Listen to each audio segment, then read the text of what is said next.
আমাদের শিশুবিহার স্কুলে রেজাল্ট নিয়ে মিশ্র প্রতিক্রিয়া পাচ্ছি মানে স্টুডেন্টসদের মধ্যে। তো এমনিতে আমাদের ক্লাস 12-এর রেজাল্ট যেটা আমরা প্রাইমারি পেয়েছি সেটার মধ্যে 261 হচ্ছে আমাদের এপিয়ার্ড ক্যান্ডিডেটস। তার মধ্যে এখন অবধি যা ইনফরমেশন যা মানে বোর্ডের যে সিনপসিসটা পেয়েছি তার মধ্যে 19 হচ্ছে আমাদের কম্পার্টমেন্টাল স্টুডেন্টস আছে। আর বাকি আমাদের 3টে স্ট্রিম সায়েন্স, আর্টস, কমার্স। তার মধ্যে যদি আমরা বলি যে হাইয়েস্ট মার্কস সেখানটায় 96.6%-এর মতো হাইয়েস্ট পেয়েছে সায়েন্স গ্রুপের মধ্যে।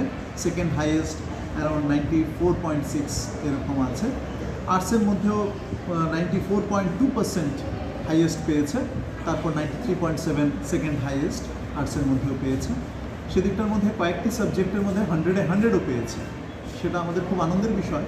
কিন্তু যারা কম্পার্টমেন্ট পেলো তাদের জন্য আমরা আবার একটু স্পেশাল কোচিংয়ের ব্যবস্থা করে তাদের যে বছর বাঁচাও এক্সাম হবে সেখানটায় আমরা আবার উদ্যোগ নিয়ে যাতে কি আমাদের পাস পার্সেন্টেজটা 95-6 এভাব হয় সেটার অবশ্যই আমরা প্রচেষ্টায় আছি। আর মাধ্যমিকের ব্যাপারে এখন অবধি আমরা ক্লিয়ার সিনপসিসটা পাইনি বোর্ডের থেকে। 128 আমাদের ক্যান্ডিডেটস ছিল, আমাদের এক্সপেকটেশন 95-96% এভাব পাস পার্সেন্টেজ থাকবে। এখন অবধি যা ইনফরমেশন পেয়েছি, দুজন স্টুডেন্ট আমাদেরকে যেটা বলেছে মানে ফোন করেছে তার থেকে আমরা জানতে পেরেছি 96.56% হাইয়েস্ট নম্বর গেছে। ওই রকমই 95 সেকেন্ড হাইয়েস্ট নম্বর স্টুডেন্টরা পেয়েছে। ওরা আসছে, কথা বলছে, আমরা পুরো ব্যাপারটা বোর্ডের যে ওয়েবসাইট আছে সেখান থেকে জেনে তারপর ফাইনাল রেজাল্টটা বলতে পারি।